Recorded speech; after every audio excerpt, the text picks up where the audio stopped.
during the pandemic about just some aspirations, career aspirations, new challenges, new opportunities that I was thinking about. And she came back with a couple of questions. She's like, you need to do some self-awareness.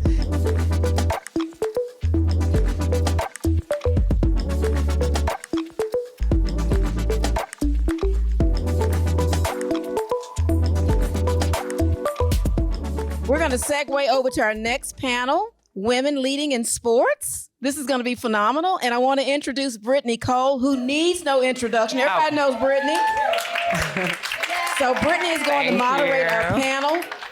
Let me say this about this amazing woman. She is one of the most unbelievably networked woman in our city, who brings people together, who understands what it means in the corporate environment to help women achieve their best. Career Thrivers is what her company is all about. Yes. She has podcasts, and she absolutely gets out there in corporate America and tells the stories and helps moderate panels and elevate women to the next level. I bring you Brittany Cole. Thank you so much. Wow, I'm really excited. I had to cheat, you all, and get the cordless mic so that we can have a conversation. Is that all right? Okay, I'm excited. So thank you again, Sharon, Edie, the entire WBC leadership team for inviting me to just kind of cultivate a conversation and environment where we can talk about two words that we've already heard tonight. And I'm so excited that we're aligned in this way. Probably two of my most favorite words in owning a leadership development firm. And one is authenticity. So what does it mean to show up fully as a woman in the work environment, particularly when you look around and you see that you are maybe the only or one of a few in your industry or in your organization? And then secondarily, we heard the word capacity. So I'm excited to invite these ladies up. I'm just going to go ahead and bring them on up because we're going to get all into their career and their journey. But we have Shannon and we have Johari from the Tennessee Titans. And then we have Beth and Michelle that are joining us from the Predators and from the OVC. And so, yeah, wherever you ladies want to sit. There we go. Go ahead. No, scoot down, Shannon. Yeah. Here we go. Awesome. So by way of introduction, and Johari, we'll start with you. So Johari serves as the Vice President and Executive Director of the Tennessee Titans Foundation. Tell us, if you had to boil it down to just one thing, what do you enjoy most about the work that you get to do? And before you answer, let me take a point of privilege just to say thank you to Gwen and Edie and the leadership for not only inviting me to moderate this panel, but also inviting this conversation to be a part of our Career Thrivers podcast. So we have a talk show called the Thrive Together Leadership Talk Show, where we have conversations and share stories of leaders across Nashville, really, and across the US. And so this conversation will be a part of that. So if you listen to podcasts, you can head on over to wherever you listen to podcasts and subscribe to the Career Thrivers podcast. In about 2 weeks, this conversation will be on there. So Johari, you want to kick us off? Yes. Hi, everyone. Hello. I see a lot of friendly faces and folks that I know, but also a lot of new faces. So thank you so much for having us and giving us a chance to share a little bit more about our world. I think for me, if I had to sum it up into one thing, for me, it's the community aspect of it. There is so much power in sports through community. And so for me, that is something that I'm very humbled, grateful, and blessed to be able to do in this role. And so that is the one thing that I love to wake up every morning thinking about community and how I can serve it better through the Tennessee Titans. Awesome. We have Beth joining us. She serves as the commissioner of the Ohio Valley Conference. What about you? What do you enjoy most about what you get to do? Well, I too want to share my thank you to be a part of this fun evening. Certainly something to look forward to meet new friends and to be a part of this community. And you've allowed me to reconnect with a very old friend. So that's been nice as well. So in my role as commissioner of the Ohio Valley Conference, and we have 11 schools, none of which are in Ohio, by the way. They're all located on the Ohio River, so hence the name and why we're here. I get to serve student athletes, and I've done this job for a very long time, and it's a wonderful way to serve, to allow students to realize their full potential and to get opportunities through sport to not only accomplish what they can on the playing fields and on the courts, but to get an education and really learn that they are leaders and contributors to their community is really an honor and a blessing. And I think you'll hear from all of us a lot of joy and a lot of gratitude for what we get to do with our professions. Fantastic. Michelle, what about you, president of the Nashville Predators? What do you enjoy most?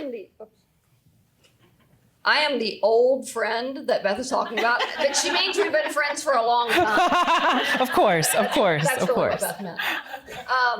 I love that I get to do different things all day, every day. I have a little bit of occupational ADD, and so it's great that I have the opportunity to do so many things in the course of every day. And then I'm going to echo a little bit of what Johari said, that we at the Predators have a megaphone and have the opportunity to amplify great causes is something that is a part of every bit of every one of our days, from our players to every employee that we have. Being an integral part of the community is as important to us as winning hockey games and hosting concerts. So I also will say thank you for inviting me to be a part of this. Love seeing a lot of faces that are familiar, and I look forward to meeting some of you who I've not met before. Fantastic. And then Shannon serves as SVP and CFO of the Tennessee Titans. Michelle, I was actually going to echo that, just the brand impact that working for a professional sports team has here in Nashville. It's so fun to be part of the community.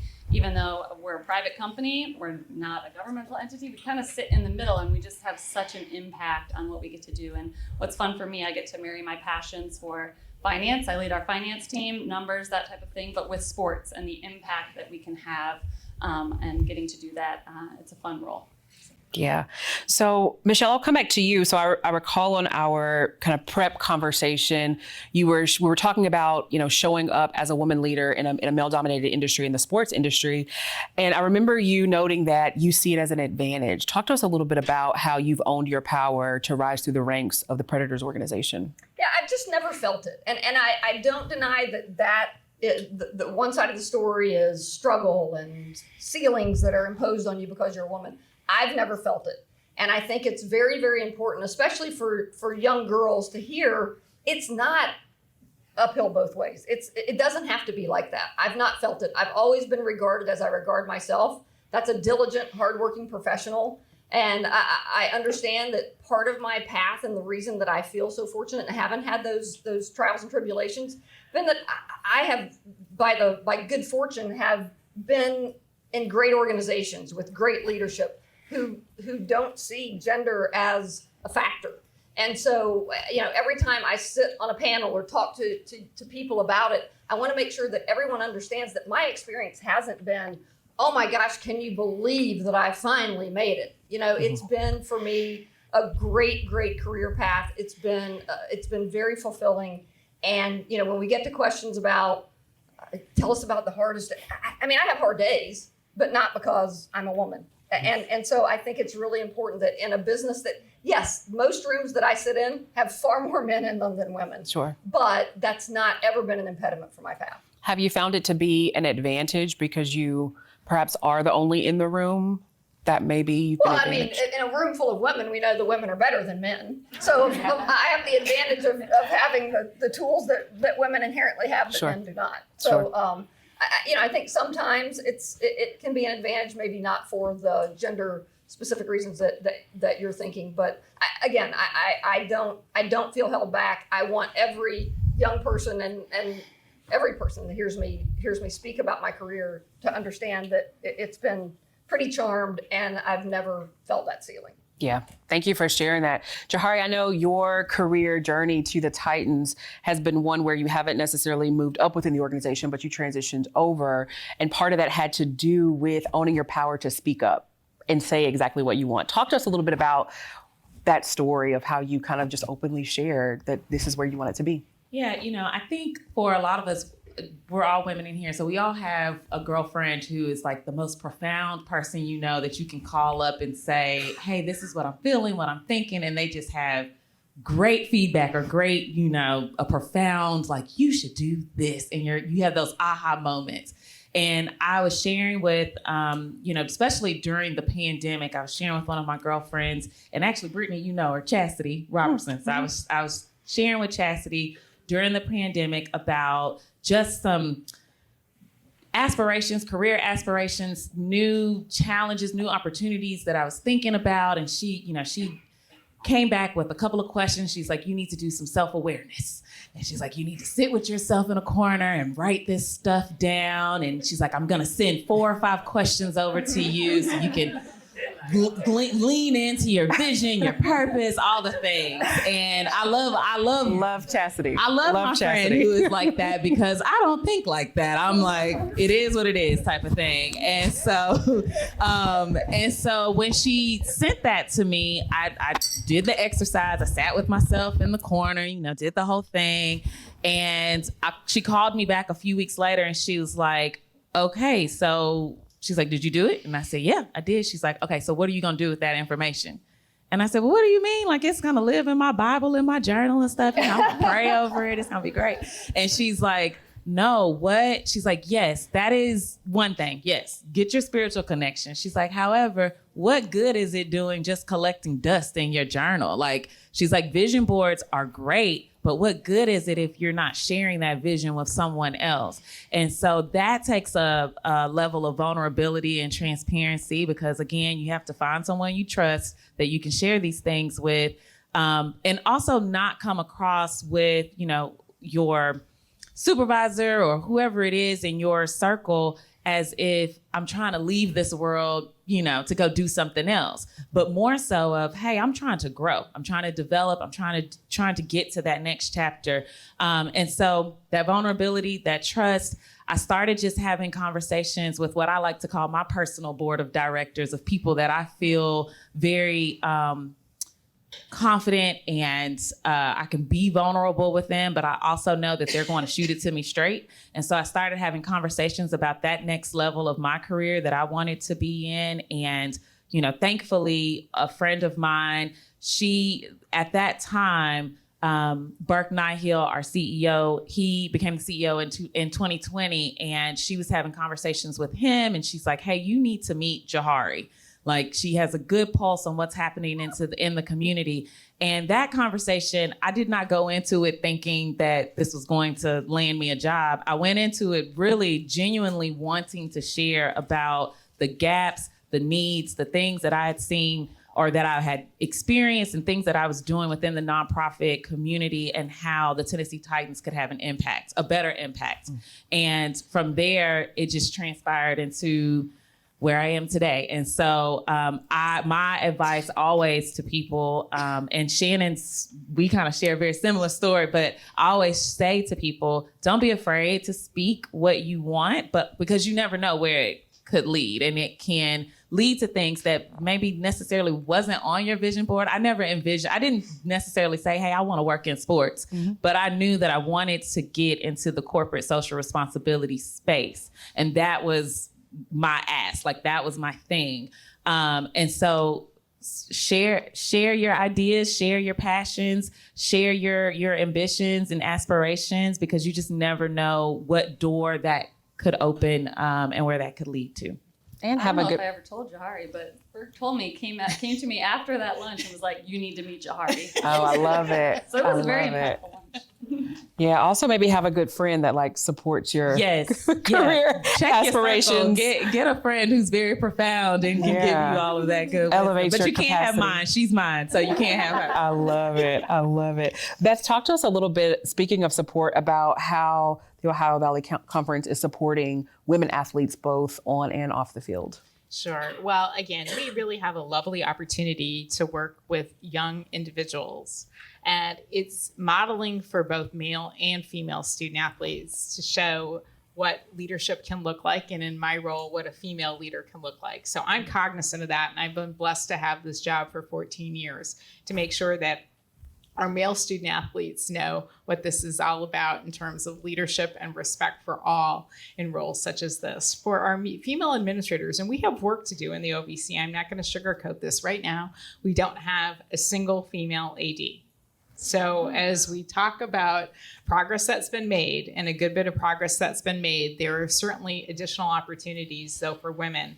And there needs to be support for women to stay in these leadership roles, working in athletics, where it still can feel like a lonely job in some places. So we need to be mindful of that. We have periodic meetings for our female administrators with very light agendas that are purposefully driven just to allow them to share experiences, to share information, so they know they have a level of support and friends in the business that can help prop them up. And retention. We do a lot of work in the development area to make sure that we get our young female administrators and other administrators involved so they can see a world beyond just the day-to-day. I think anybody that works in athletics, in your worlds as well, we're busier than we've ever been. There isn't time to stop and take a break and take care of yourself and have people in your universe give you professional development. So we found it's very, very important to provide that professional development for our young administrators. And what's so gratifying is just how grateful they are for those opportunities and want to come back for more and more. So we certainly put a good bit of focus on that. I'll give a shout out to Rita, who's not expecting any shout out from me at all today.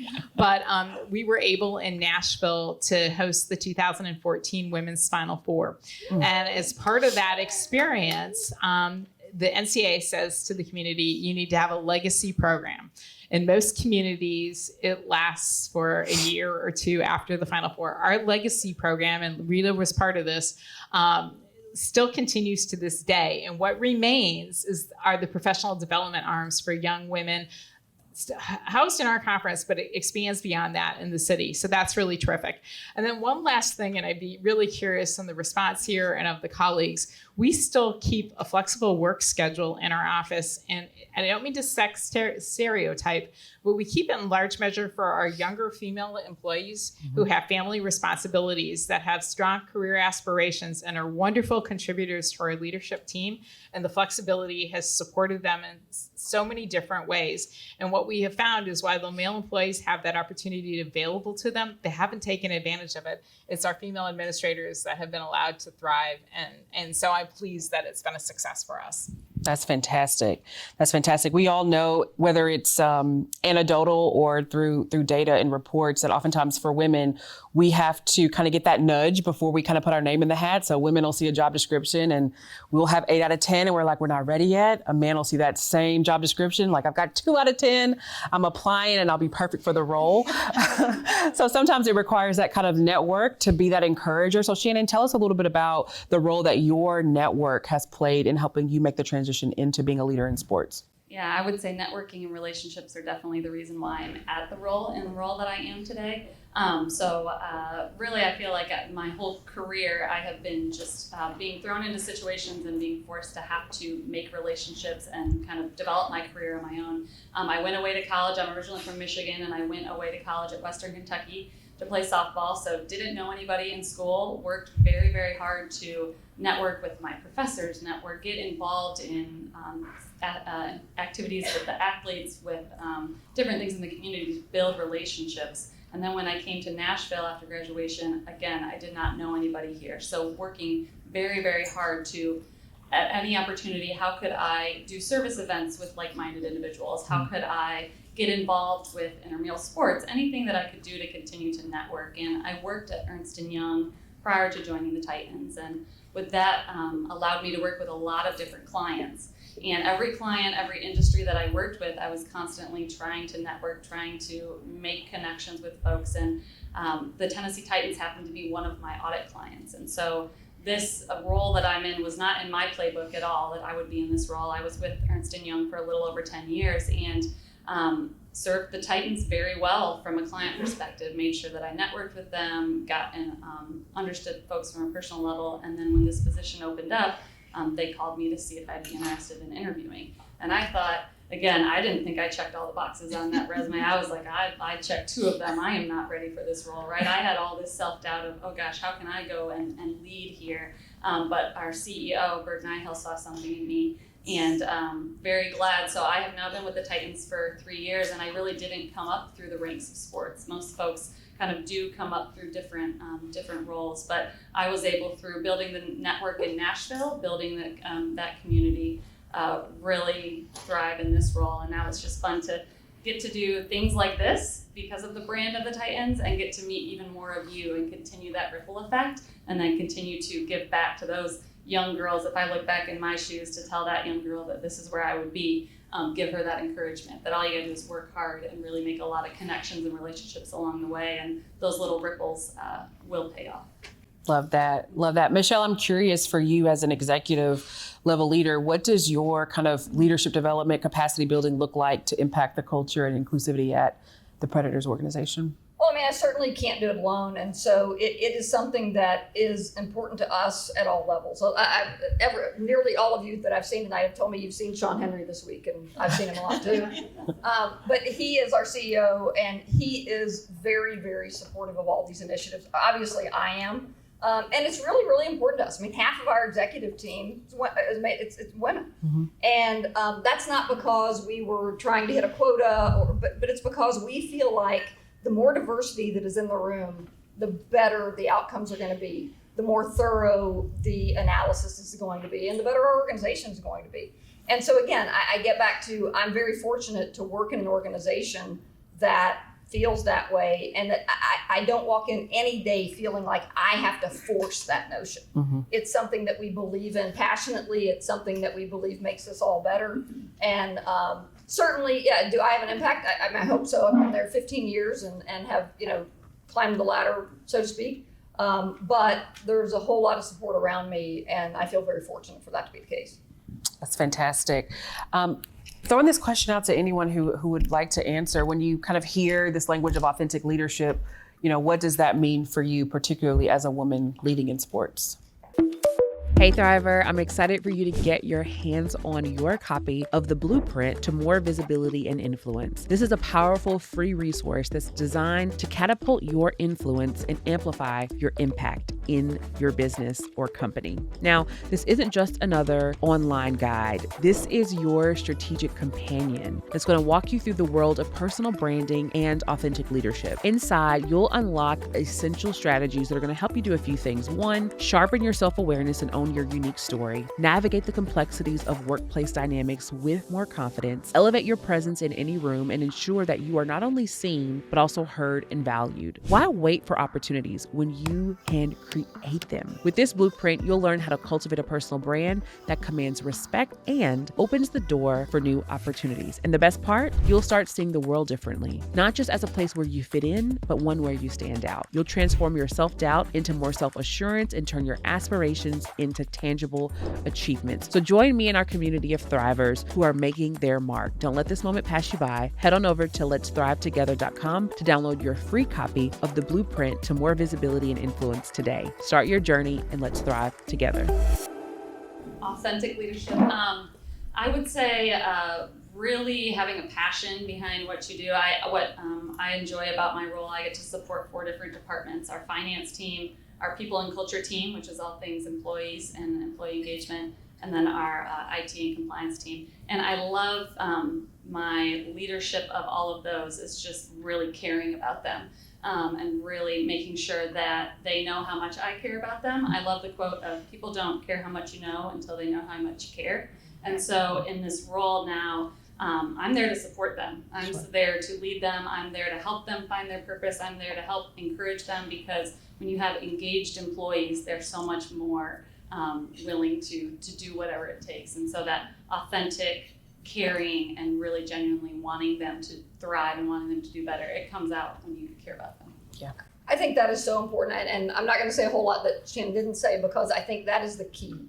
You have to care about people. We were just in a meeting yesterday in our organization, and we are in the midst of, right now, 11 events in 12 days and 23 events in 27 days. It is exhausting. And so we have a lot of people right now who are struggling. And it is sometimes a tendency of leadership, or maybe even just human nature, to not want to deal with the difficult stuff. Mm-hmm. Mm-hmm. And so I said to a group yesterday, it's fun to be a leader in this organization when we're in the Stanley Cup final or when something really cool is going on. It's not as fun to deal with these kinds of things, but it's much more important. And I think that engaging when people are struggling and showing them that you care. And sometimes showing that you care is having a difficult conversation with them. And I think that I find it impossible to be a leader if there's not a component of caring about the people around you and demonstrating that you're a human being. Your title is whatever it is, but you need to be able to sit down and talk to anyone in your organization when they need a voice or an ear to listen to their voice. I think Shannon hit the nail on the head. And something women might do a lot better than men. Yeah. Maybe, perhaps. Did you all have anything to add? Yeah, I guess I can. So in my role, I work with university presidents, coaches, administrators, students, doctors, the list goes on. There is no way that you can be in this role and not be an authentic leader because you work with too many different constituents. You can't fake it till you make it on this one. It has to be absolutely real. And so it's about caring. It's about being the true self. And I think in leadership, it's about honesty. People knowing that they can trust who you are, what you stand for, and how you present, and that credibility that you carry forward with you. The world of intercollegiate athletics, a smidge different than my professional colleagues here, is really in a state of crisis right now. So if you're not an authentic leader that has credibility and trust, I don't know that you can lead in this day and age. So it's being true to yourself, and I think as a woman, whatever your style is, really embracing that. What's got you this far is what's going to carry you forward and allow you to succeed with a sense of joy. Yeah. Love that. So I won't beat a dead horse, so keep going.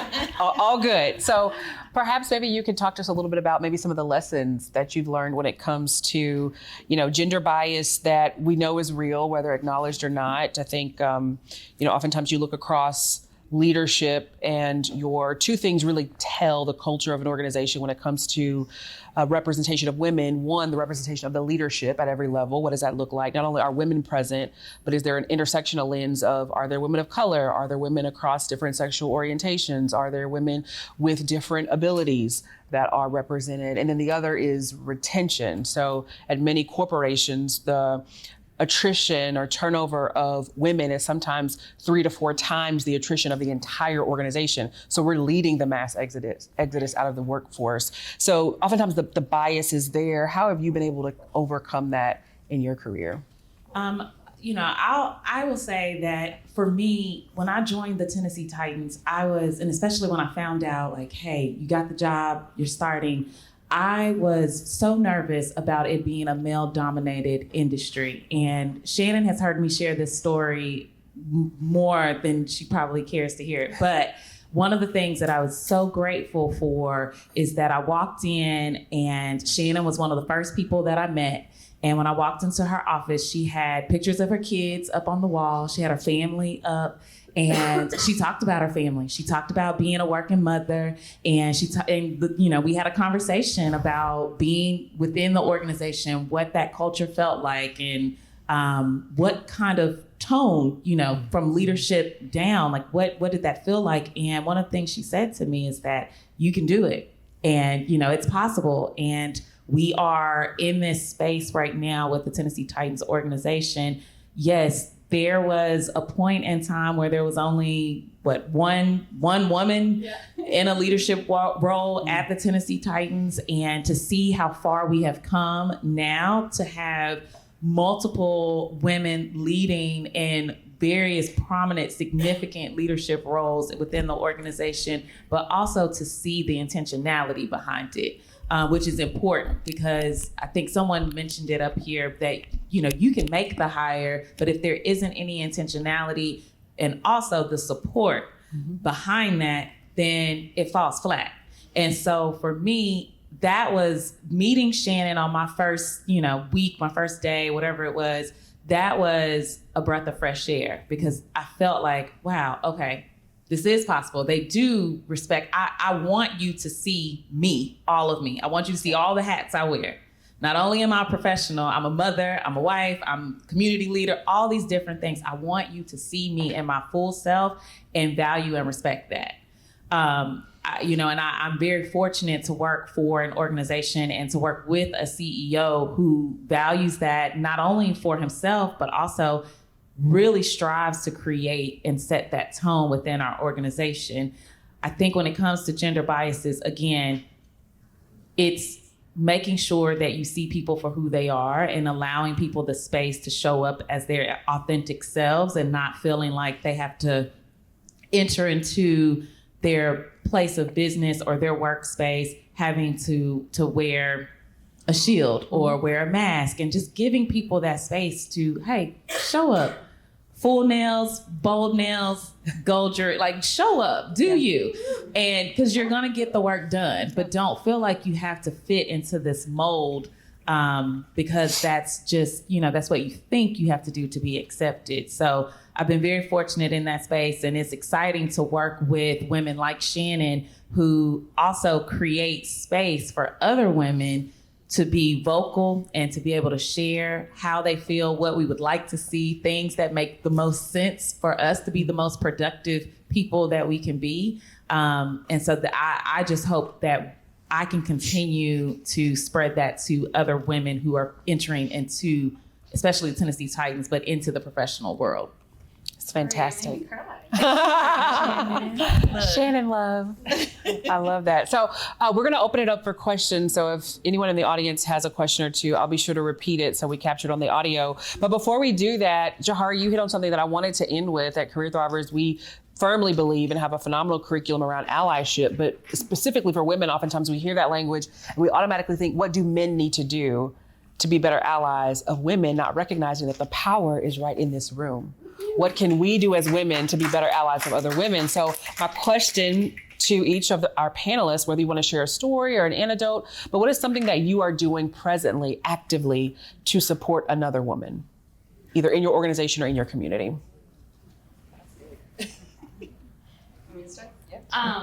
I think it's just showing them that they think that, they think I have it all together. And I think it's just telling them the real story of, do you know how hard it took me to curl my hair with my kids running around and I barely got to work? And, it's finding that balance of being real with them. And, you want to be professional and be a leader and show them that, you have more perspective and you can show them what matters. But also at the same time opening up. So you're not venting to them. You have your person at work that you do vent to about all the different things, but to those below you, finding that balance of being real and telling them that it's okay that I don't feel my best self every single day coming to work.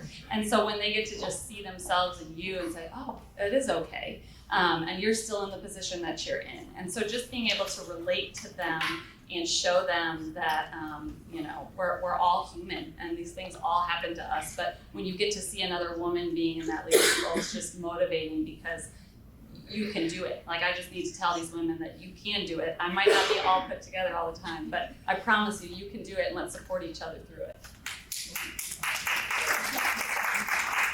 I feel like I'm just repeating everything that Shannon said. Like, ditto, Shannon. I did have a word. It's going to be vulnerability. But Shannon just said. I didn't say that exactly. I condensed all of those great things Shannon said into one word.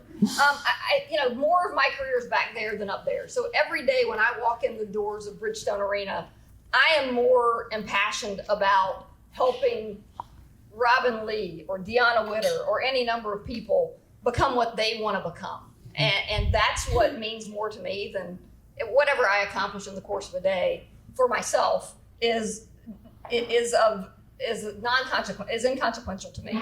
I want them to know that I'm there to help them with anything. And a lot of times that comes with shooting straight with them and being very honest with them. But at the same time, also sharing with them that I'm not telling you anything that I haven't screwed up myself. Like, I am helping you understand how not to make the mistakes that I made, because I've made plenty of them. And I think that being relatable, vulnerable, all those things is the best, because I will always be this kid from a tiny little town in Kentucky to me. But to those kids who work, that's how old I am.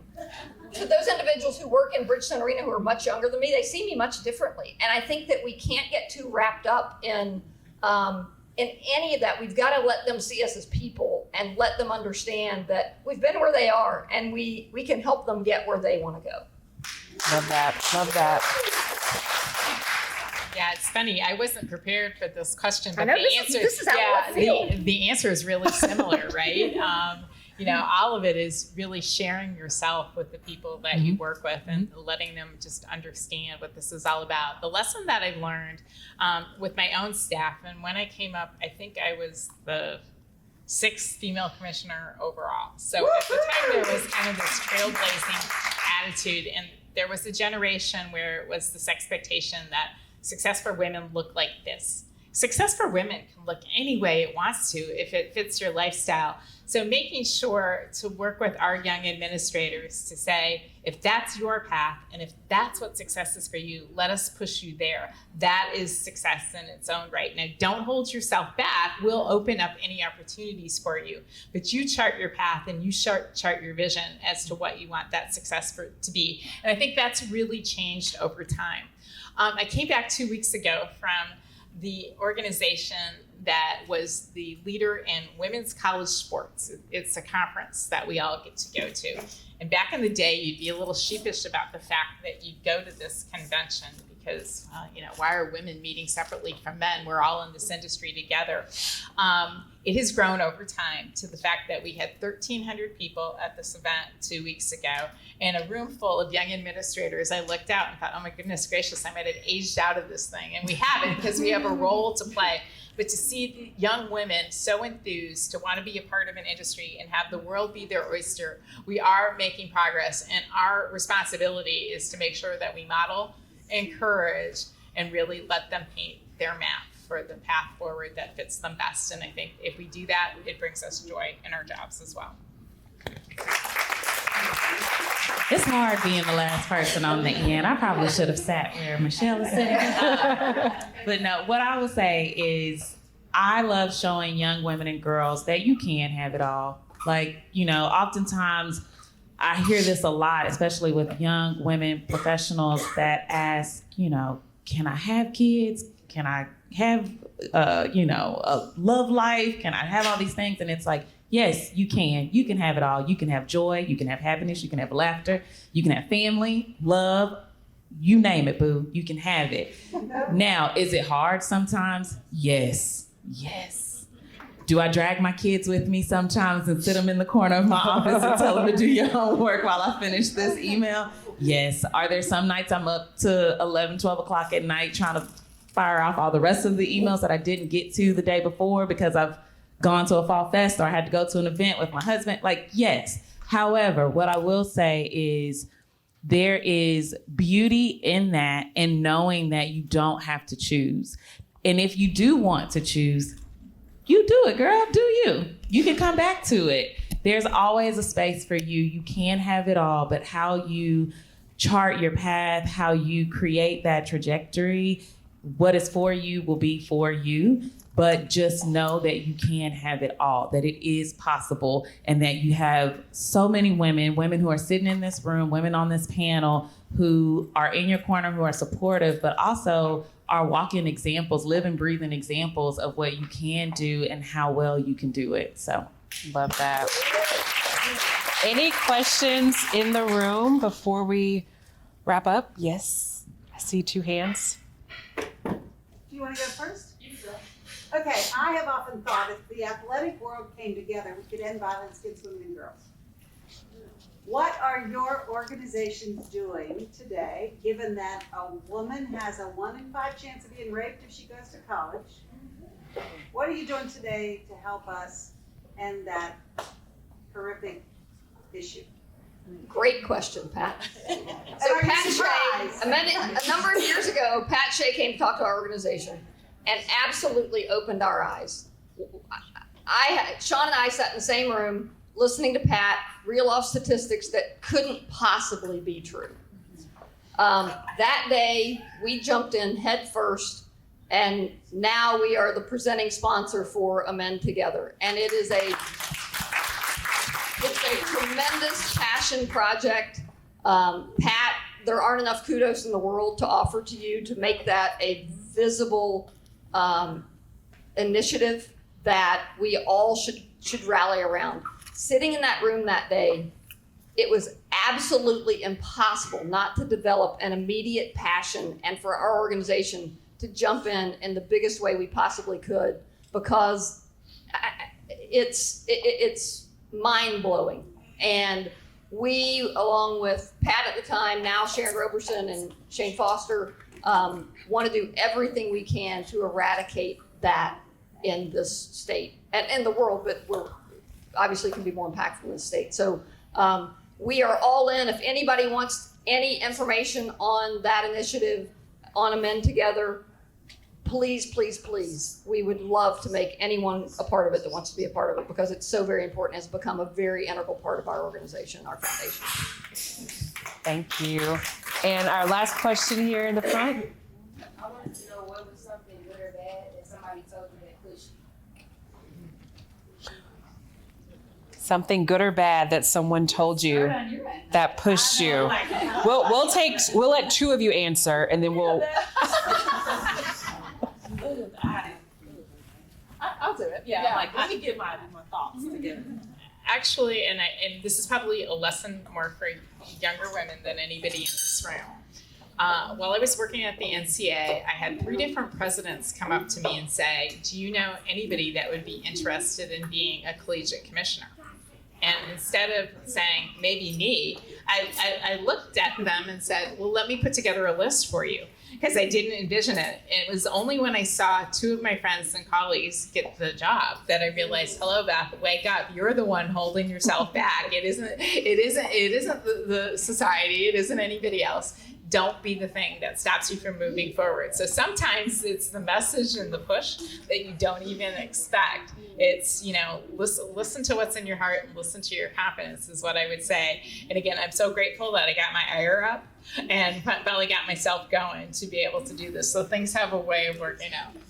Fantastic. Awesome. Well, our last question, and I'll let our 2 Titans ladies on the end answer this. What does thriving mean to you? I think finding joy and purpose in what you do, and we've talked a lot. I feel like you hear a lot of the work-life balance area. I consider that a lot of work-life integration, and you're never fully in balance, whether it be the best, coworker at work, the best leader, the best mom, wife, partner, self-care. And so just making sure none of those levers ever get too far out of balance, that you can't get them back. There's going to be days that you're kind of swinging one way or the other. So I like to think of I'm thriving when I've got kind of work-life integration and everything that I'm doing, I'm finding joy and purpose in. And Johari? Yeah, I echo everything Shannon said, and I think thriving, oftentimes we're so eager to get to the destination and when we get to that destination, we don't take time to look back and see how far we have come and to really acknowledge all of our accomplishments, our triumphs, even the tribulations. We don't take time to look back. And so for me, thriving means taking a moment to look back and see how far I've come and to pat myself on the back to say, girl, you doing it, girl. You're doing it. You are Everything doing that it. you prayed and spoke into existence, you're doing it. So that's thriving. Love it. Well, you are all doing it. Thank you so much for being a part of this conversation.